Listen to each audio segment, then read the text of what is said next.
Good morning प्यारे बच्चों। जैसा कि आपने पिछले वीडियो में देखा था, हमने बात की थी और पॉपुलर डिमांड पे एक बार फिर हम अगली वीडियो बना रहे हैं अपनी कि अग्निवीर में क्या क्या चीज़ें आपको सुविधाएं दी जाती हैं। आज मैं ये सारी चीज़ें आपको एक्सप्लेन करने वाला हूँ बड़े ही डिटेल में बोर्ड के ऊपर। एक कन्फ्यूजन मेरे पास आया था बच्चे की तरफ से कि सर अगर हर साल 45 हज़ार अग्निवीर सेना में जाएंगे तो फिर आगे हमारा भविष्य क्या होगा। तो बेटा आपका भविष्य बहुत उज्जवल होगा और वो क्यों होगा वो आज मैं आपको इस बोर्ड पे समझाऊंगा। केवल इतना मान लेना कि 45 हज़ार अग्निवीर बनेंगे, ये पूरा मैट्रिक्स मैं आपको समझाऊंगा। उससे पहले मैं आप सभी से अनुरोध करूंगा कि पीछे की वीडियोस पे आपने बहुत सारे लाइक्स कमेंट्स दिए हैं और सब्सक्रिप्शंस बढ़े हमारे, आपने सब्सक्राइब किया, इसे ज़्यादा से ज़्यादा लोगों तक इस नॉलेज को पहुँचाइए। क्योंकि एक छोटा सा उदाहरण मैं आपको आज देना चाहूँगा। जिस वक्त ये अग्निवीर स्कीम लॉन्च हुई थी उस वक्त आपके पूरे भारत के अंदर इसका पुरजोर विरोध किया गया था। खास तौर से बिहार के अंदर इसका इतना भयंकर विरोध किया गया कि लोगों ने ट्रेन तक जला दी थी, स्टूडेंट्स ने ट्रेन तक जला दी थी। लेकिन उसका खामियाजा किसने भुगता? वो 2700 स्टूडेंट्स जिनके नाम पे वो काला धब्बा लग गया कि ये आंदोलनकारी थे, उनका भविष्य बर्बाद हो गया। और जिन लोगों ने प्रेरित किया था उन्होंने अपनी राजनीतिक महत्वाकांक्षा को और पॉलिटिसाइज करके उस चीज़ को अच्छी तरह से उसे भुनाया और अपने लिए अच्छी अच्छी जगहें पाई। मैं नाम नहीं लूंगा यहाँ किसी का, लेकिन आप सब जानते हैं कि किसने क्या किया और नुकसान यदि किसी ने उठाया तो वो स्टूडेंट्स ने उठाया। तो आज हम बहुत डिटेल में बात करने वाले हैं। इस वीडियो के अंदर अभी तक जो हम अग्निवीर शब्द का इस्तेमाल कर रहे थे, इस अग्निवीर शब्द का इस्तेमाल मैं सिर्फ और सिर्फ एक ही बार करूंगा। इसके बाद मैं इस अग्निवीर शब्द का इस्तेमाल इस पूरी वीडियो के दौरान दोबारा कभी नहीं करूंगा। मैं केवल इस टूर ऑफ ड्यूटी नाम के शब्द का इस्तेमाल करूंगा। टूर ऑफ ड्यूटी, ये टूर ऑफ ड्यूटी है क्या? यानी आप लगभग 4 साल के लिए आप टूर ऑफ ड्यूटी के लिए जाते हैं। 4 साल के लिए आप अग्निवीर बने और आपने अपनी टूर ऑफ ड्यूटी के लिए काम करना शुरू किया। जब ये आपके 4 साल खत्म हो गए, अब समझते हैं इस पूरे मैट्रिक्स को। यानी आप कहते हैं कि 45 हज़ार जो आपके लोग प्रति वर्ष आपके इसके अंदर जाएंगे। हर साल 45 हज़ार लोग गए, इसके अंदर से आपके 1/4 यानी कि 25% लोग जो हैं वो रिटेन हो जाएंगे। तो 45 का 25% आप खुद ही कर लीजिए, इसको आप डिवाइडेड बाई 4 कर लीजिए, तो आपका टोटल आएगा लगभग जो आपके 11,500, यानी कि लगभग 11,500 जो आपके कैंडिडेट्स थे वो रह गए। अब ये 11,500 जो रह गए, इसे आप 45,000 से माइनस कर दीजिए। क्या आ गया आपके पास फिगर? 33,500। यानी ये 33,500 की लड़ाई है एक साल के अंदर। मैंने आपसे बताया था कि 10% रिजर्वेशन आपको जो मिलता है, ये 10% आपको रिजर्वेशन मिल रहा है। 10% रिजर्वेशन आपके सीएपीएफ में। अब सीएपीएफ में आपका क्या क्या शामिल है? एसएसबी, सीआरपीएफ, उसके बाद आपका बीएसएफ, आरपीएफ, सीआईएसएफ, आईटीबीपी। तो आप जोड़ लीजिए इसे, 1 2 3 4 5 6, ये 6 सेनाएं हुई, यानी सेंट्रल आर्म पुलिस फोर्स हुई, जिसमें आपको 10% रिजर्वेशन मिल रहा है। मान लेते हैं कि साल भर में इन्होंने टोटल 10,000 वैकेंसी निकाली।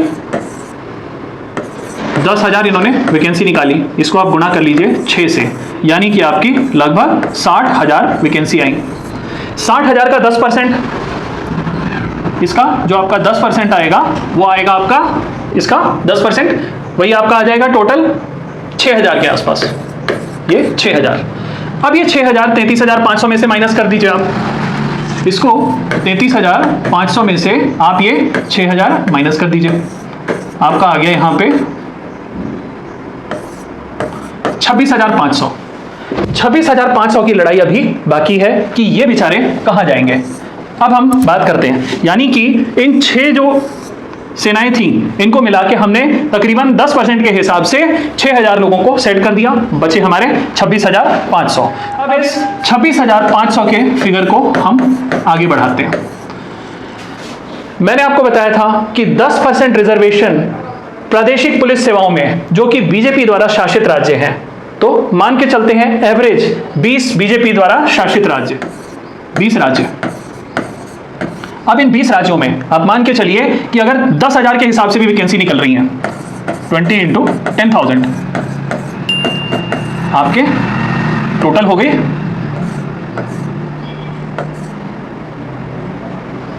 2 लाख वैकेंसी। ज्यादा लग रहा है? 5,000 कर लेते हैं हम, तो 1 लाख वैकेंसी आपकी आ गई। अब इस 1 लाख में से 10%, 1 लाख का 10% आपका हो गया टोटल 10,000। अब ये 10,000 आप इसमें से माइनस कर दें, आपका आ जाएगा ये 16,500 की लड़ाई हमारी बाकी अभी भी। क्लियर है आप यहां तक? अब दोबारा हम 16,500 का मैजिक फिगर पकड़ेंगे। 16,500 लोगों को हमें सेट करना है। अब आप कहेंगे कि सर आपने तो बताया था कि 10% जो CAPF हो गए, 10% आपके पुलिस वाले हो गए, तो अब बचा क्या आगे? बहुत कुछ बचा अभी, यानी कि 45,000, जो कि मैं आपका ध्यान इधर लाना चाहूंगा। अभी तक भारतीय सेना यानी तीनों ने मिला के, भारतीय नेवी, आर्मी और एयरफोर्स ने मिला के 45,000 की भर्ती अभी तक नहीं की है। पहले साल में 22,500, दूसरे साल में बहुत मेहनत की गई तो लगभग 30,000, तो ये 45,000 का फिगर अभी तक नहीं कवर हो पाया है। क्यों? क्योंकि लोगों के बीच में मिथक, भ्रांतियां फैलाई गई हैं, युवाओं के बीच में बहुत सारी भ्रांतियां फैलाई गई हैं कि अग्निवीर बिल्कुल बेकार स्कीम है, इससे कोई फायदा नहीं होने वाला है। तो अब तक हम 45,000 में से कितने लोगों को हम सेट कर चुके हैं जो कि अभी तक भर्ती हुई भी नहीं है। अब हमारा ये 16,500 का फिगर बचा है। अब इसमें आपको ग्रुप बी, ग्रुप सी, जो कि आपकी सेंट्रल और स्टेट सर्विसेज हैं, सेंट्रल प्लस स्टेट सर्विसेज, यहां पे भी आपको रिजर्वेशन मिलेगा। यानी कि रिजर्वेशन आपको मिलता है यहां पे, तो आप मान के चलिए कि 3% रिजर्वेशन भी है और टोटल वैकेंसी आपके पास है, मान के चलिए 5,000 वैकेंसीज हैं, तो इसमें से 1,500, ये 1,500 मैं बात कर रहा हूं अग्निवीरों की या सैनिक की नहीं, स्टेट गवर्नमेंट की नौकरी या सेंट्रल गवर्नमेंट की नौकरी के बारे में मैं यहां पे बात कर रहा हूं। तो इस तरह से आप जोड़ लीजिए कि लगभग 30 स्टेट्स, ये 1,500 इंटू 45,000 ये वैकेंसी है, 45,000 ये वैकेंसी आ गई। आपका फिगर कितना था? 16,500। तो बच्चों मैं आपको बताना ये चाहता हूं कि आपको किस तरह से बेवकूफ बनाया जाता है, वो चीज समझिए। कैसे आपको बताया जाता है और किस तरह से मिथक और भ्रांतियां फैलाई जाती हैं। यहां पे 45,000 वैकेंसी अभी भी बची है और एब्जॉर्प्शन टोटल 16,500 का है। मैं मान के चलता हूं, ठीक है, 5,000 वैकेंसियां कहीं नहीं निकलेंगी, 500 तो निकलेंगी, 500 वैकेंसी टोटल तो निकलेंगी पूरे राज्य में, साल भर में 500 वैकेंसी निकलेंगी। और कम कर लेते हैं इसे, 500 इंटू आप कर लीजिए 30, तो टोटल आपकी कितनी हो गई? 15,000 वैकेंसी। ये 15,000 और 16,500 में से 16,500 में से आप ये 15,000 माइनस कर दीजिए, आपके पास बचे टोटल 1,500। टोटल आपके 1,500 लोग हैं जो कि हम एक हाइपोथेटिकल फिगर यानी कि काल्पनिक फिगर लेके चल रहे हैं, तो इतने लोग ये बचेंगे।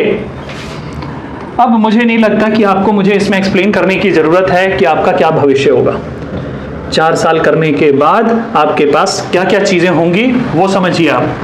यहां तक मैंने आपको बताया, तो आपके पास जो एक फिगर बचा, टोटल आपके 1,500 लोग ऐसे थे जिनको कि कहीं भी जॉब नहीं मिला। अब ये कहां जाएंगे?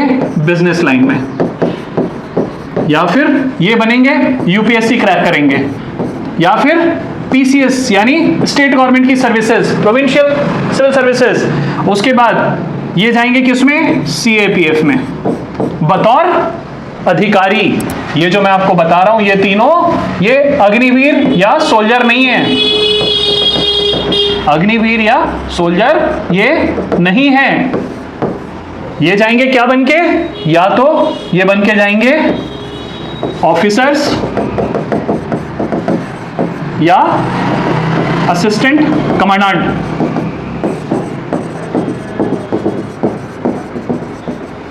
ठीक है, तो बेटा ये सोचने की बात है कि आपको जो चीजें बताई जा रही हैं वो गलत हैं। अभी तक जो आपके दिमाग में बैठाया गया है गलत है। वास्तविकता ये है, आपके पास ये भी एक ऑप्शन है। केवल ऑप्शन आपके पास अग्निवीर के बाद अग्निवीर ही बनने का ऑप्शन नहीं है। आपके पास option central armed police forces में जाने का है। आपके पास ऑप्शन है कि आप उसके बाद प्रादेशिक पुलिस सेवाओं में जा सकें। आपके पास ऑप्शन है, ये मैंने आपको वो क्षेत्र बताए कि जहां पे आप सरकारी नौकरी पाएंगे, यानी कि आपको यहां पे एक सेंट्रल गवर्नमेंट का जॉब मिलेगा। सेंट्रल गवर्नमेंट का जो जॉब मिलेगा आपको, ये सारे सेंट्रल गवर्नमेंट के जॉब्स हैं। Central government oblique state government. मैंने इसके अंदर आपके सिक्योरिटी गार्ड्स,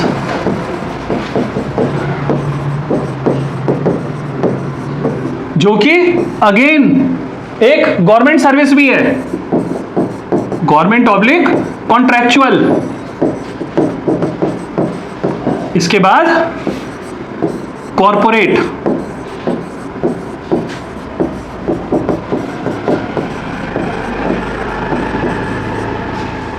कुल मिला के जब आप देखेंगे तो आपके मौके जो हैं उनका पलड़ा भारी है रिजेक्शन के मुकाबले। इसीलिए मैं आपको यह बताना चाहूंगा कि अपनी नकारात्मक सोच को हटाएं और इन चीजों पे ध्यान दें। जो मैंने आपको मैट्रिक्स पीछे समझाया है उसमें आप सेंट्रल गवर्नमेंट, स्टेट गवर्नमेंट में सेंट्रल जॉब पाएंगे या स्टेट गवर्नमेंट का जॉब पाएंगे। इसके अलावा सिक्योरिटी गार्ड्स में भी जब आप जाएंगे तो मैं बात कर रहा हूं पीएसयूज की, पब्लिक सेक्टर यूनिट्स की, जहां पे गार्ड लगते हैं जिनकी सैलरी काफी अच्छी होती है, 25,000 से 30,000 के बीच में आपकी तनख्वाह होती है। अब आप सोचिए, आप 4 साल नौकरी करके आए हैं, आपके पास आर्म्स लाइसेंस है, हथियार का लाइसेंस है, 32 से 35,000, एक सिंगल शिफ्ट 8 घंटे की ड्यूटी में आपको मिलेगा। यदि आप ओवर शिफ्ट यानी ओवर टाइम करते हैं, डबल शिफ्ट करते हैं तो कोई लिमिट ही नहीं है, आप डबल सैलरी कमाएंगे। इसके अलावा कॉर्पोरेट वर्ल्ड में आपकी मांग होगी, आप एक ट्रेंड सोल्जर होंगे, आपके अंदर कला होगी। अगर आप टेक्निकल साइड से हैं, नॉन टेक्निकल साइड से हैं, आप एक डिसिप्लिन सोल्जर हैं, हर जगह आपको लिया जाएगा, आपको वरीयता दी जाएगी।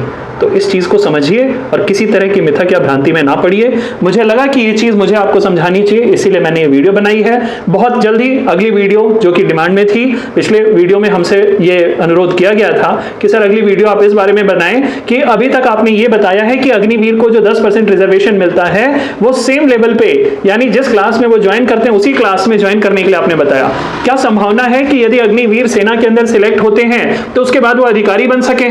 अगर वो कंटिन्यू करते हैं तो किस तरह से वो अधिकारी बन सकते हैं सेना में रहते हुए विभागीय चैनल के द्वारा, या फिर बाहर आने के बाद किस प्रकार से वो कमीशन रैंक में जा सकते हैं या अधिकारी वर्ग में जा सकते हैं? इसके ऊपर हम डिटेल्ड वीडियो बनाएंगे। यदि आपकी तरफ से कोई सुझाव सवाल है तो आप अवश्य हमसे पूछें और बहुत जल्दी हम एक लाइव इंटरव्यू और इंटरेक्शन भी करेंगे आप लोगों के सुझाव पे, जिसकी की डिमांड आई है। हम समय निश्चित करेंगे जैसा मैंने पिछले वीडियो में बताया था और आप लोगों तक पहुंचाएंगे। तो ज्यादा से ज्यादा आप इस चैनल को सब्सक्राइब करें और इस चैनल की प्रसिद्धि बढ़ाएं, क्योंकि एक बार फिर मैं आपको कहना चाहूंगा, आपको वही सिखाया जाता है, यहाँ पे वही बताया जाता है जो सत्य है। केवल सत्य के अलावा कुछ नहीं बताया जाता। ये किसी से भी प्रेरित सत्य नहीं है, ये मेरे व्यक्तिगत विचार हैं, लेकिन ये साक्ष्यों और तथ्यों पर आधारित है। इसीलिए मेरा अनुरोध है कि सही चीजें जानें और लोगों तक पहुंचाएं, किसी तरह की भ्रांति, भ्रम या बहकावे में ना आए। धन्यवाद, all the best, good luck.